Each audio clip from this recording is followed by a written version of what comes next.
professor Gil, ele é professor titular do Departamento de Pediatria da FCM Unicamp, é coordenador do Grupo Interdisciplinar de Estudos da Determinação e Diferenciação do Sexo, GEDES, da FCM Unicamp, e assim, é muito bom a gente poder ver o trabalho das várias áreas. Eu acho que a gente aproveita muito do conhecimento, né? Tenho certeza que o Dr. Gil vai trazer um conhecimento aí que vai ser muito vantajoso aí para todos. E agradeço a sua presença e a sua disponibilidade de fazer aula, Gil.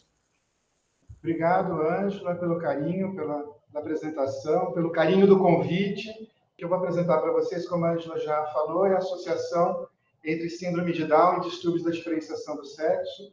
Relato de 3 casos que a gente acompanhou no serviço nesses 30 anos, e revisão de 188 casos da literatura. Esse foi um trabalho de conclusão de curso do endocrinologista Otávio Santos Neto, que foi ex-aluno nosso, e fez a residência de endocrinologia aqui na Unicamp, terminou em 2019, foi o TCC dele, que a gente publicou no Sexual Development, e foi publicado agora em março de 2021.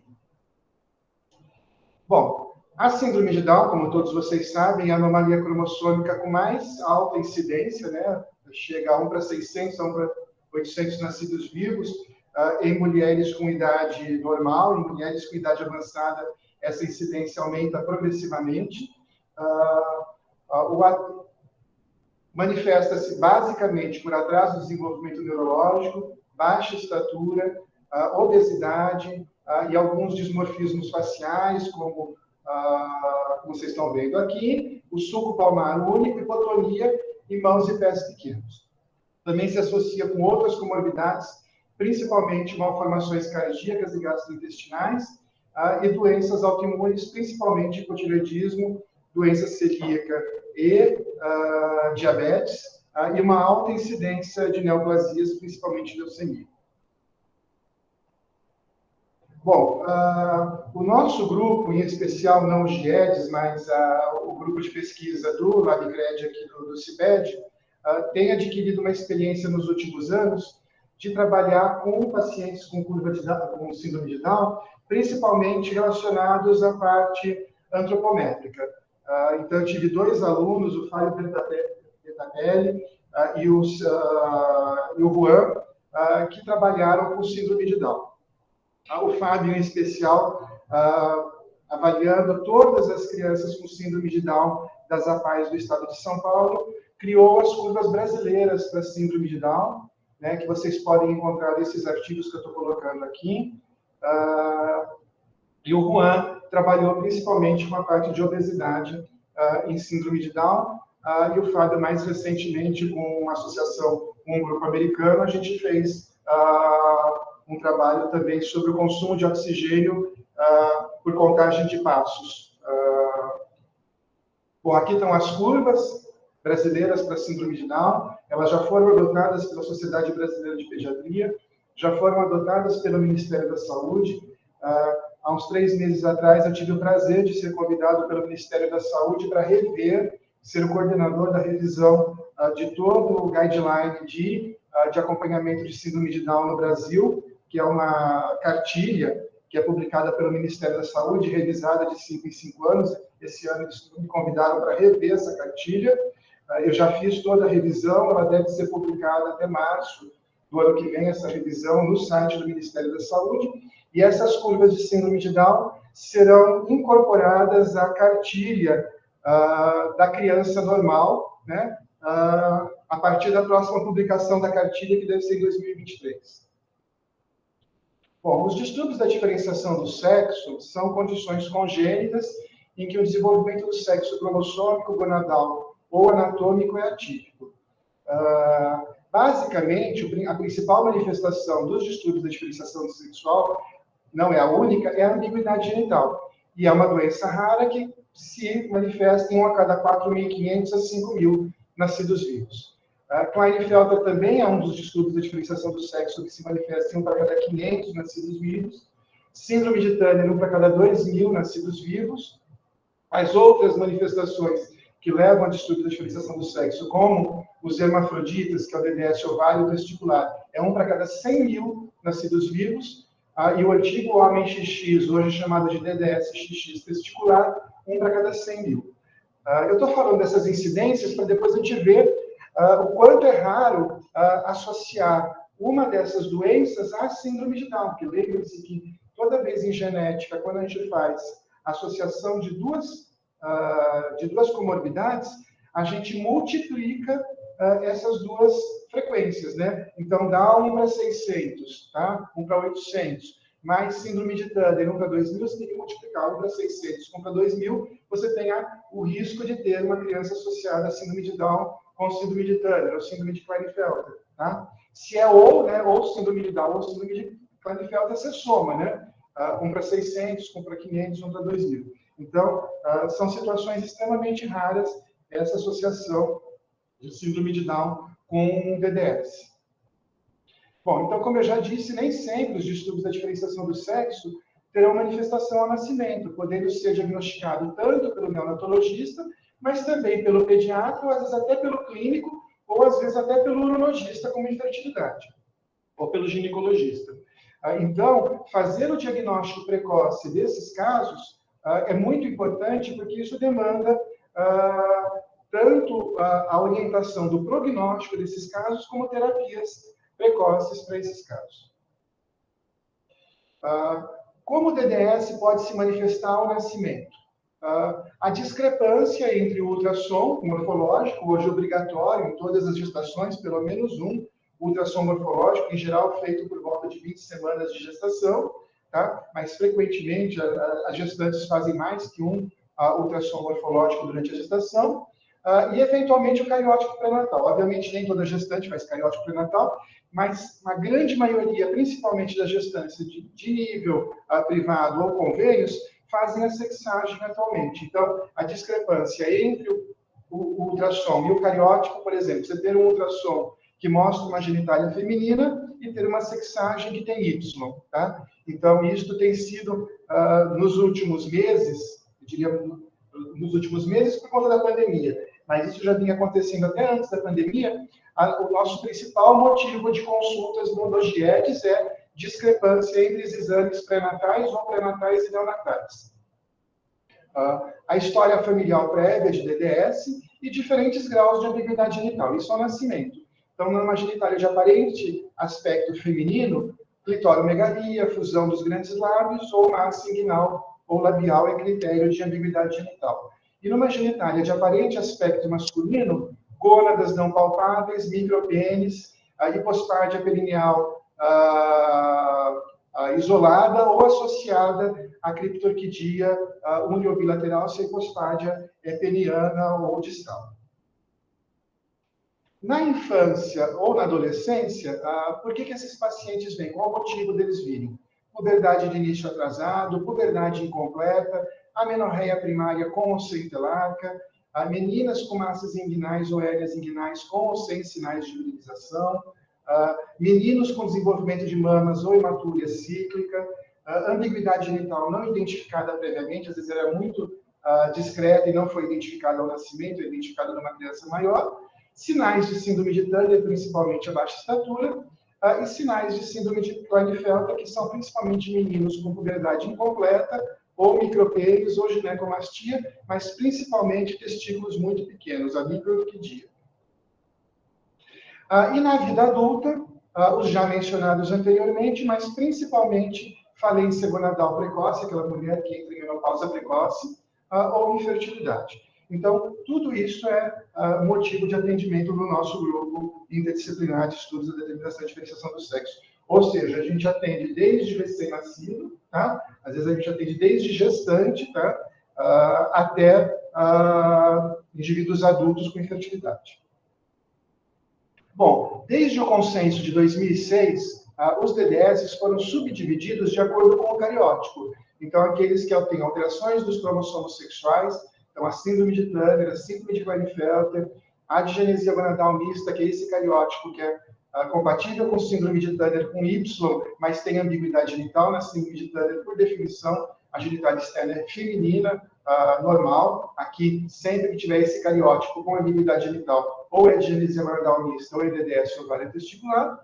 E sempre que tiver uma quimera, que é a concordância do mesmo indivíduo de cariótipo masculino e feminino, o DDS ovário testicular. Nos indivíduos 46XY, você pode ter, e no XX, a digenesia gonadal completa, que são aquelas meninas que têm genitália completamente feminina interna e externa, porém não formam ovários, as gonadas são completamente digenéticas e, portanto, não têm desenvolvimento puberal. Esses pacientes viriam para nós por ausência de desenvolvimento puberal. E as pacientes 46XY viriam para nós ou por desenvolvimento puberal não feito ou por já tumor gonadal. O risco de tumor gonadal na digenesia gonadal completa chega a 30% na fase pré-puberal. E tumores gonadais graves, tá? Não só gonadoblastomas, mas digerminomas também, com invasão local e a distância. As digenesias gonadais parciais, a síndrome de regressão testicular, o DDS do corpo ovário testicular, quadros de defeitos na síntese ou da ação dos andrógenos, defeitos na síntese ou ação do hormônio antimileriano e outros casos. E aqui no DDS 46XX, então, além da digenesia gonadal completa XX, o DDS ovário testicular, os homens XX são aqueles indivíduos que têm cariótipo XX, mas têm genitália completamente masculina, aqui como aqui, são indivíduos que têm genitália completamente feminina, mas têm cariótipo masculino. Antigamente isso era chamado de sexo reverso, né? Tá? A discordância entre a genitália e o cariótipo, hoje eles não são chamados mais de sexo reverso. E os excessos de andrógenos, quer seja de origem ovariana, quer seja de origem ovariana, né? Quer seja de origem fetal, fetoplacentária ou materna. E as outras malformações. Bom, qual então a justificativa de fazer esse trabalho? A associação de síndrome de Down e DDS é rara na literatura. A mais comum é a associação de síndrome de Down com Klinefelter. Por quê? Porque ambas são relativamente frequentes, né? Síndrome de Down é um para cada 600 a 800 e Klinefelter é um para cada 500. Então, passa a ser, dentre essas formas de associação mais raras, a mais frequente, apesar de ser ainda muito rara, é a associação de Down com Klinefelter, numa frequência de 1 para 0,7 para 100 mil, até 1 para cada 560 mil nascidos vivos. Tá? E corresponde a 0,01 de todos os casos de síndrome de Down. Ou seja, em síndrome de Down é 1 para 1000. Tá? Dos casos de síndrome de Down podem se associar a Klinefelter.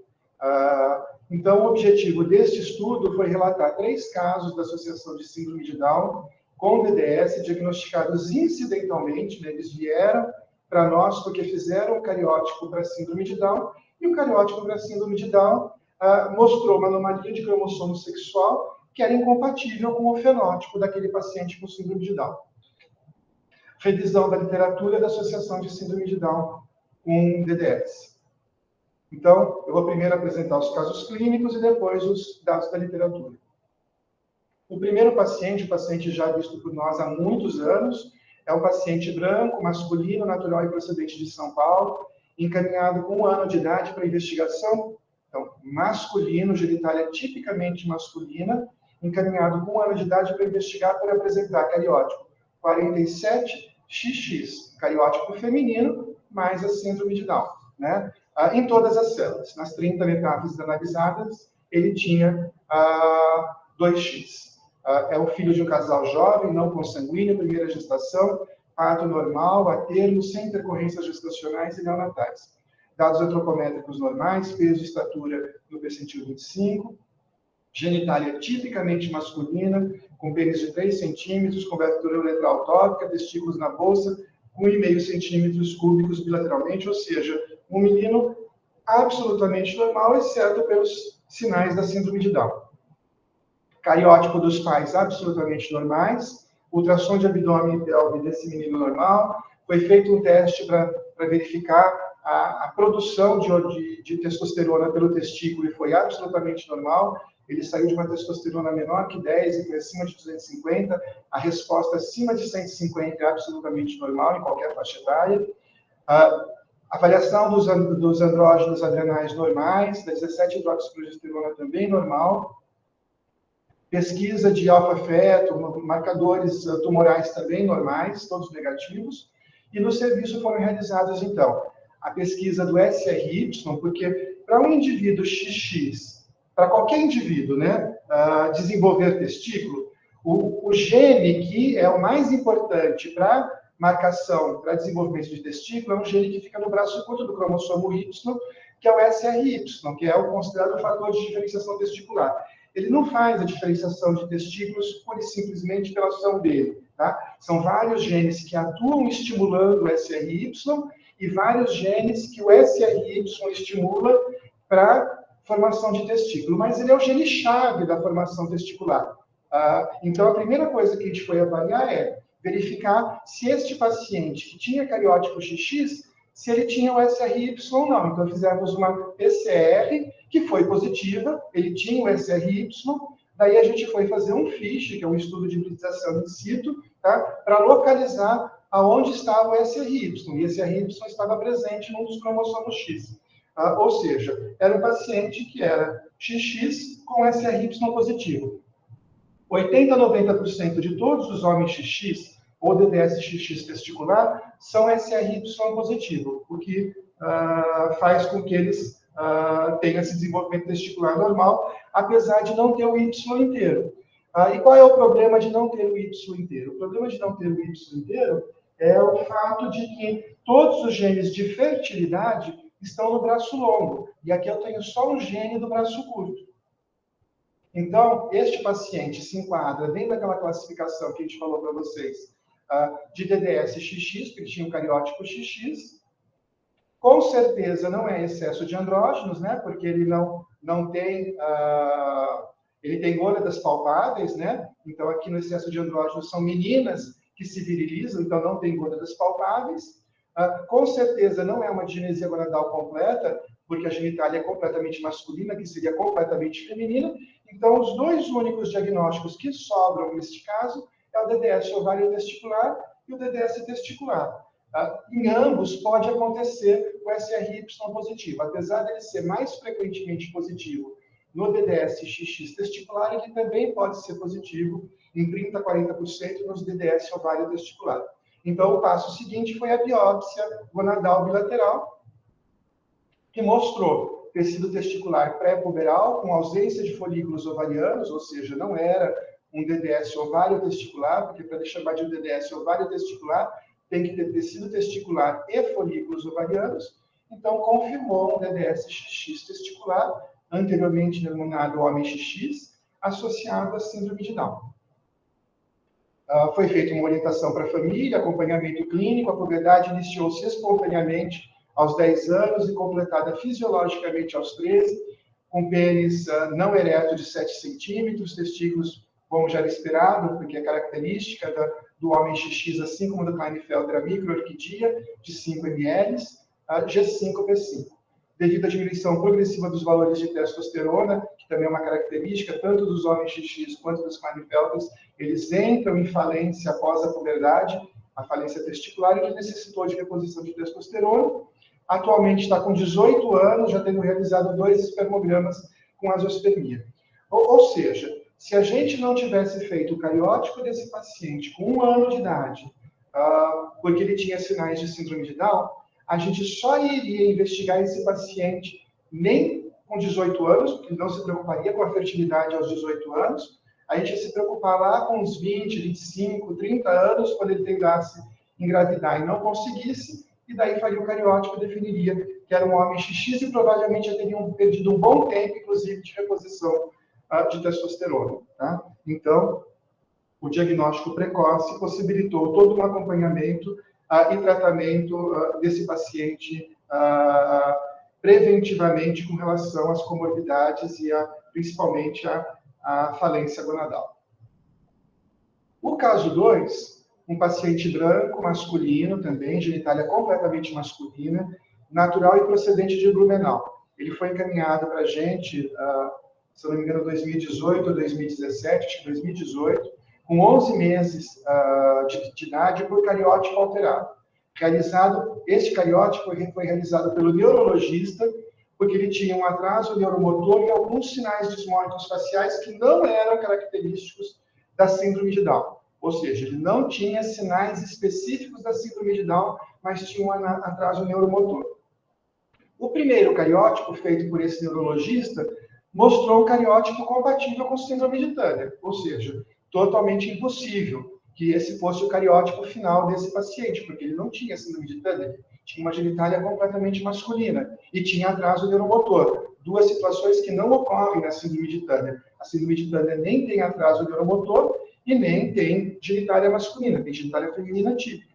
Então, foi repetido o cariótipo por nossa orientação, o médico de Blumenau entrou em contato com a gente falou, repete o cariótipo com uma contagem maior de células. Aqui só tinha contado 20 células. Ele repetiu o cariótipo com uma contagem de 100 células. Tá? E daí apareceu que era um mosaico 45X em 80 células, e em 20 células era um mosaico, eram 47XY mais 21. Ou seja, era um mosaico de síndrome de Down, daí por isso poucas células, mas com uma linhagem 45X, 46XY. Ou seja, lembra que quando a gente falou lá dos cariótipos 45X, 46XY, pode ser síndrome de Turner, que não é o caso, porque não tem genitália feminina, mas pode ser DDS 45X, 46XY, ovário testicular ou gênese vaginal mista. Depois a gente vai voltar mais para isso, tá? Mas lembre-se que ele também não tem ambiguidade genital, que é muito raro, tá? Geralmente esses quadros se manifestam por ambiguidade genital. Filho de casal jovem, não consanguíneo, primeira gestação, parto normal, a termo, sem intercorrências gestacionais e neonatais, alguns poucos sinais faciais de síndrome de Down, dados antropométricos normais, peso e estatura no percentil 5, tinha uma baixa estatura, porque tem uma linhagem 45X e outra linhagem com síndrome de Down. Genitália tipicamente masculina, pênis de 3 centímetros, cobertura ventral tópica e testículos na bolsa escrotal.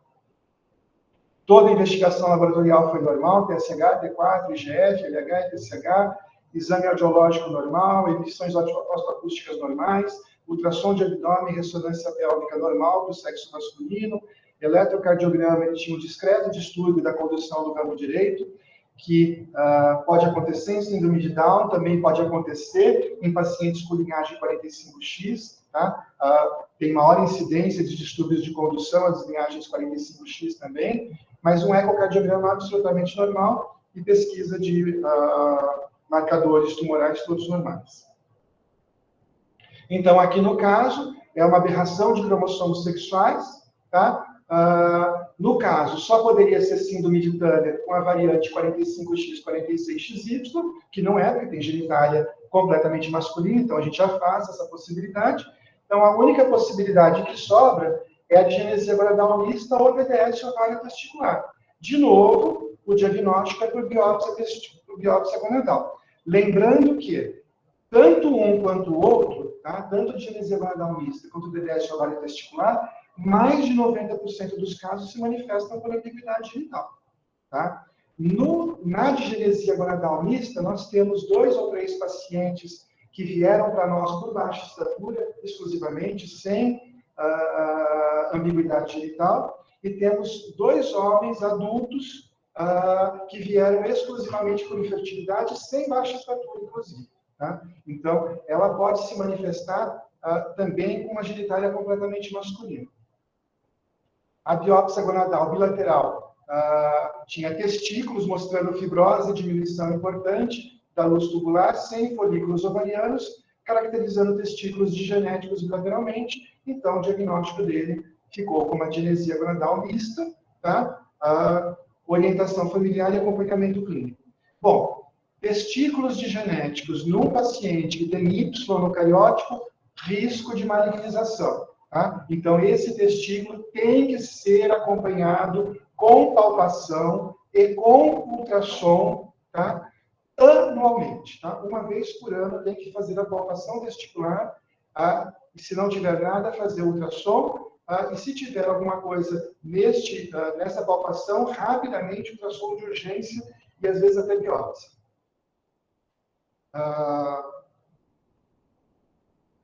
Ele teve orientação e está em acompanhamento lá na cidade de origem, está evoluindo bem. Até o momento não tem mas nenhuma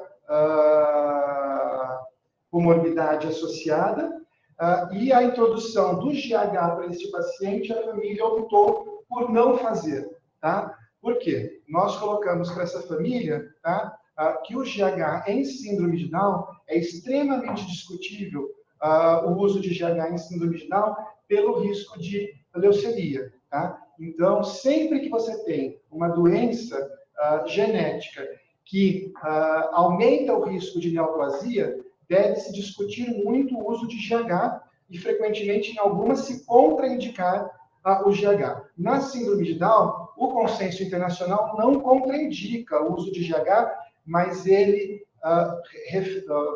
relata, né, o consenso sugere que seja muito discutido com as famílias o uso de GH pelo risco de leucemia. Tá? Então, essa família optou por não usar GH, hormônio de crescimento pela baixa estatura. Caso 3, paciente branca, essa é uma paciente bastante recente, um pouquinho antes da pandemia, tá? Feminino, natural e procedente de Campinas, encaminhada com 4 meses de idade para investigação por apresentar cariótipo, 47 XY mais 21, em todas as células, em 30 células. Ou seja, uma paciente do sexo feminino, com genitália completamente feminina, que tem um cariótipo masculino. Tá? O cariótipo foi realizado por sinais típicos da síndrome de Down. É uma filha de casal jovem, não consanguíneo, peso de nascimento, parto normal, a termo, sem intercorrências gestacionais neonatais, dados antropométricos normais, com peso e estatura do percentil 50, genitália tipicamente feminina, sem gônadas palpáveis. Já tinha, aos 4 meses de idade, um FSH bastante aumentado, o que sugere uma forte digenesia gonadal, ou seja, esse ovário não produz hormônios para fazer o feedback negativo para o FSH na mini-puberdade, então esse FSH já está bastante aumentado, o que sugere que seja uma digenesia gonadal mesmo, tá? E as dosagens outras todas normais, com ultrassom normal com útero, sem gônadas visualizadas. No serviço a gente fez o sequenciamento do gene SRY, porque nesse caso, em alguns dos nossos pacientes tem mutação no SRY e na ativadora do SRY, né? Então não forma testículo, apesar de ter cariótipo XY, e do NR5A1, que é o gene mais quente atualmente para as digenesias gonadais. Ele corresponde, na nossa experiência, a 20 a 30% de mutações do NR5A1 nas digenesias gonadais, e na literatura ele é considerado como correspondente a 1/4 dos casos de digenesias gonadais. Mas ambos os genes foram normais. Então, ela entra no grupo dos indivíduos 46XY, tá? E quais que com certeza não são? Não são aqueles que dão ambiguidade genital, né? Então, a digenesia gonadal parcial, a síndrome de regressão testicular e todos os casos aqui de distúrbios na síntese ou na ação dos andrógenos, tá? Então, só poderia ser aqueles que dão genitália completamente feminina, principalmente a digenesia gonadal completa e o DDS ovário testicular, que raramente dá genitália completamente feminina, mas pode dar.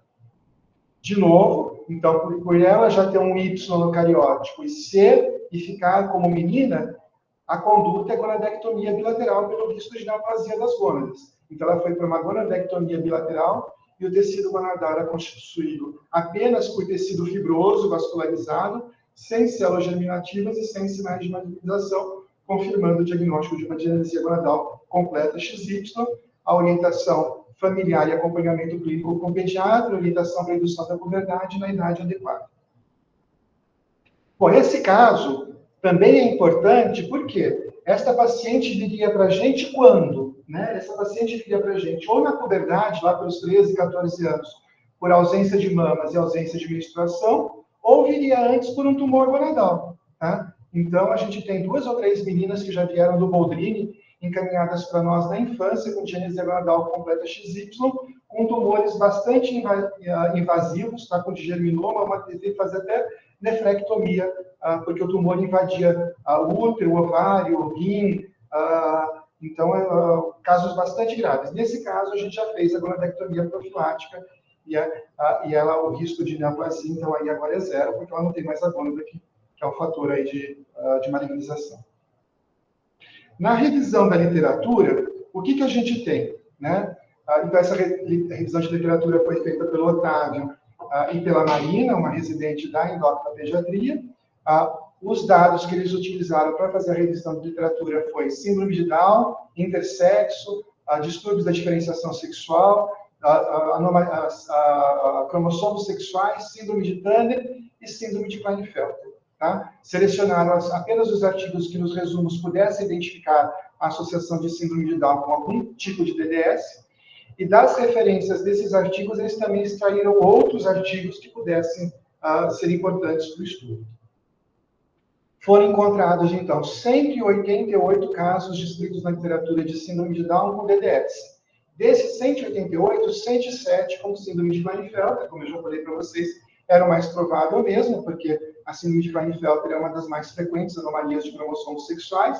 A segunda mais frequente anomalia de cromossomo sexual é a síndrome de Turner, que foi encontrada em 33. Então, 90% desses 188 casos eram síndrome de Turner e síndrome de Klinefelter, que não eram nenhum dos nossos casos. Tá? Os nossos casos eram um de digenesia gonadal mista, que tinham só 12 na literatura, um de homem XX ou DDS XX testicular, que não tinha nenhuma na literatura, e um de digenesia gonadal completa na literatura, que foi o segundo a ser publicado na literatura. Os outros casos eram esses que estão colocados aqui. Aqui a tabela com todos os 188 casos, então vocês veem que todos os 188 casos tinham sinais de síndrome de Down, exceto este, tá? Que era um paciente que tem um mosaico 46XY, 48XY mais 8 e mais 21. Ou seja, ele tinha um mosaico com uma linhagem normal e na outra linhagem ele tinha duas trissomias, a trissomia do 8 e a trissomia do 21, e elas se misturavam do ponto de vista clínico, e ele não tinha, tanto que o diagnóstico foi aos 19 anos de idade, tá?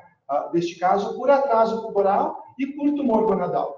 Tá? Então, vejam, uma paciente que foi acompanhada durante muito tempo, e que tinha um tumor gonadal extremamente grave, e só daí é que foi feito o diagnóstico da associação de síndrome de Down com... O restante não, todos fizeram cariótipo mais cedo ou mais tarde, tá? Tem este daqui que também é um mosaico, tá? Que é um mosaico Klinefelter com Down, né? Então foi feito o diagnóstico com 33 anos de idade, mas a grande maioria na infância. Tem alguns só por, vejam, que tem poucos sinais de síndrome, esse daqui poucos sinais de síndrome de Down, e esse daqui que tinha uma genitália feminina e poucos sinais de síndrome de Down, e foi feito o diagnóstico só aos 18 anos. Às vezes, tem serviços que não fazem cariótipo para síndrome de Down, fazem o diagnóstico clínico da síndrome de Down e deixam, né? A gente sabe que é muito importante fazer um diagnóstico também citogenético da síndrome de Down.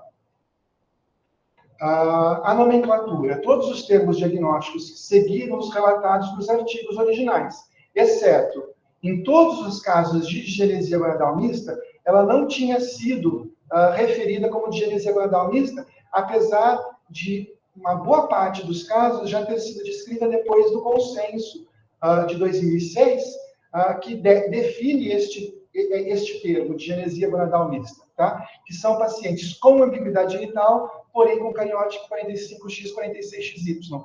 Esses artigos ainda definiam esses casos como síndrome de Turner, entre aspas, com Y. E não é. A síndrome de Turner, por definição, tem genitália feminina. Então, nesta publicação nossa, nós revisamos esta nomenclatura também desses outros artigos. Tá? Um outro artigo, publicado muito antigo, em 74, onde essa terminologia era usada, o pseudo-hermafrodita masculino, que hoje corresponde aos DDS 46XY, né? É um termo que não se usa mais, tá? E hoje ele não seria chamado de pseudo-hermafrodita masculino. Esse paciente também tinha um cariótipo 45X, 46XY, também a gente, então, reviu essa terminologia desse artigo para digenesia gonadal mista. E neste artigo de 94, não havia menção ao diagnóstico de DDS por ovário testicular, que é esse daqui. Aqui, esse daqui, tá? Esse paciente aqui, esse caso aqui de 94, não havia menção deste diagnóstico no artigo, tá? Mas o quimerismo XXXY, tá? Só com ambiguidade genital só permite esse diagnóstico, tá? Então, ele não definia qual que era o diagnóstico de DDS para aquele paciente, mas esse quimerismo só possibilita esse diagnóstico. Então, a gente reviu esse diagnóstico para este artigo. Então, a gente, além de rever a literatura, a gente fez uma revisão dos diagnósticos dos artigos anteriores. Então, aquele caso que era o único caso em que não havia sinais característicos da síndrome de Down, era uma menina com digenesia gradal completa XY, tá? Vejam, importante, né? Olha, tá? Esse caso aqui, né? Olha, em todas as células, ela é XY, tá? E era uma digenesia gradal completa XY, tá? Que fez... não tinha manifestações clínicas das duas trissomias, exceto o atraso motor e cognitivo. Os sinais de DDS nem sempre, em outros casos, nem sempre estavam presentes. Essa paciente veio por um tumor grave, extremamente invasivo, tá? E a idade de diagnóstico pré-natal e mielocentese, a idade de diagnóstico variou desde pré-natal por mielocentese até 33 anos. Para finalizar, então, a discussão desse artigo, então, nós publicamos o primeiro caso descrito na literatura de associação de síndrome de Down com DDS-XX testicular. Lembre-se que DDS-XX testicular é 1 para cada 100 mil nascidos vivos, ou seja, já é raro na população em geral, quanto mais associado a síndrome de Down. O segundo caso de digenesia gradal completa, XY, tá? E mais um caso raro da associação de digenesia gradal mista, porém o primeiro na literatura com essa nomenclatura já corrigida. Os 3 casos não apresentavam anomalias genitais, em especial o caso 2, que era uma digenesia gradal mista que era esperado ter ambiguidade genital. Os sinais de síndrome de Down, no caso 1 e no caso 3, anteciparam o diagnóstico.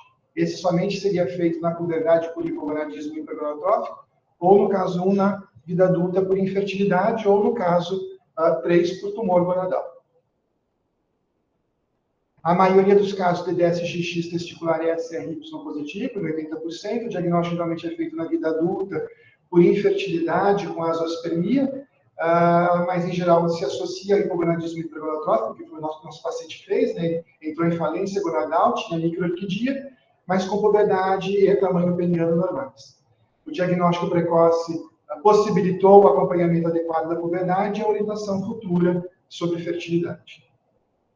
No caso 2, a realização do cariótipo motivou a biópsia gonadal, que confirmou o diagnóstico. A conduta, como eu falei para vocês, é o acompanhamento desse testículo. Essa família não optou por uso de hormônio de crescimento, e o diagnóstico precoce, então, possibilitou o acompanhamento mais próximo e preciso de todas as comorbidades que esses pacientes têm, associadas à linhagem 45X, como malformações cardíacas, malformações do trato urinário e doenças autoimunes, que são extremamente frequentes. E no caso 3, o diagnóstico de precoce da digenesia gradal completa XY possibilitou a realização da gonadectomia profilática bilateral, em que o risco de tumor de células germinativas é de 15% a 35%. O único caso da literatura, o outro tinha sinais sem sinais de síndrome de Down e nem síndrome de trisomia do 8. Esse caso da literatura, aos 13 anos, retirou um tumor gonadal, inicialmente descrito como teratoma. Aos 19, tinha ausência de teláquia, amenorreia primária, foi feito o diagnóstico de um hipogonadismo hipergonadotrófico, e daí sim, como todo hipogonadismo hipergonadotrófico, tem que fazer cariótipo, foi feito o cariótipo, e daí foi feito o diagnóstico. Tá? E daí, com este cariótipo, foi revista a gonadectomia aqui, e foi modificado para um teratoma associado, aí sim, às neoplasias frequentes de tecidos gonadais disgenéticos, né, que são o gonadoblastoma e o disgerminoma. Na revisão de literatura, então, 90% da associação de síndrome de Down é com Klinefelter ou com Turner. 2 anormalidades de cromossomos sexuais no mesmo indivíduo, 2 anormalidades cromossômicas no mesmo indivíduo. É um fenômeno relativamente raro, porém ele provavelmente mais frequente do que seria esperado por acaso. Eu vou mostrar para vocês o que a literatura discute sobre isso. Geralmente um autossomo e um cromossomo sexual. Por quê? As aneuploidias, que são a alteração de números de cromossomos com 2 ou mais autossomos, frequentemente, são inviáveis com a vida. Tá? Então, todas as células com aneuploidia de 2 autossomos, elas são inviáveis. Vocês viram que a única aneuploidia que era com 2 autossomos era em mosaico. Tá? Então, geralmente, quando tem dupla aneuploidia, é uma aneuploidia de autossomo com uma aneuploidia de cromossomo sexual, como foi nos nossos casos. Tá?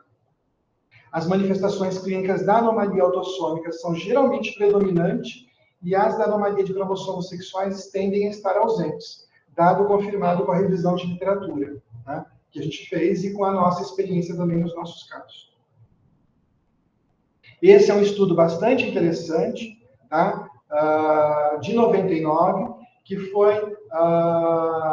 que mostra o risco para síndrome de Down em gestantes acima de 35 anos é de 1 para cada 120 gestações. O risco de Klinefelter também em gestantes nessa idade é 1 para cada 784 gestações. Ou seja, a frequência esperada seria 1 para 120 vezes 1 para 784, que seria 1 para 94.440 gestações. Tá? Pensando-se numa gestante de 35 anos. A Carol, em 99, o que eles fizeram? Fizeram amniocentese e cariótipo de todas as mulheres que tinham mais de 35 anos e estavam gestando. Tá? E encontraram 48 XXY, ou seja, mais 21, Down com Klinefelter, numa frequência de 1 para cada 24.901 amniocenteses realizadas com idade materna acima de 35 anos. Tá? Ou seja, aumenta o risco, tá, da dupla aneuploidia em quase 4 vezes do esperado do ponto de vista matemático. Tá? Do ponto de vista matemático seria 1 para 94 mil e foi 1 para 24 mil. Esse aspecto não é aleatório da dupla aneuploidia e fornece evidências de que haja um fator hereditário para a predisposição de não disjunção cromossômica, que é algo que se defende hoje na literatura para explicar essas duplas aneuploidias. E como conclusão, então, a associação de síndrome de Down e DDS é rara na literatura, com menos de 200 casos já publicados, sendo a maioria com síndrome de Klinefelter ou síndrome de Turner. E o presente estudo, então, apresentou o primeiro caso escrito na literatura de síndrome de Down com DDS XX testicular, o segundo com associação de ginesia gonadal completa e mais um caso raro de ginesia gonadal mista, porém o primeiro publicado com essa nomenclatura. Eu quero agradecer a todos que foram os colaboradores desse estudo, o grupo do Estudo da Criança que nos enviou o caso de DDS XX, o Jean, que é um pediatra de Blumenau, que nos enviou o caso da ginesia gonadal mista, o pessoal do CBMEG, do Laboratório de Biologia Molecular pelos Estudos Moleculares, o pessoal do Laboratório de Citogenética, aqui do Departamento de Genética Médica e Medicina Genômica da Unicamp, as nossas geneticistas, André e Toninha, pela avaliação clínica genética desses casos, e o Otávio e a Marina pela colaboração no levantamento de todos esses dados do estudo. Aqui, fotos do nosso grupo, aqui está o Otávio, aqui de novo o Otávio, aqui o Otávio com a Marina, e aqui uma foto do nosso grupo, quando a gente fez 20 anos do GIEDS, em 2008, e agora quando a gente fez 30 anos do GIEDS, em 2018. Era isso, e quero agradecer, então, à Faculdade de Ciências Médicas e ao Hospital de Clínicas e à Unicamp por todo o apoio que tem me dado nesses 30 anos do GIEDS e da minha carreira. Acho que é isso. Muito obrigado. Muito obrigado, Gil, pela sua apresentação.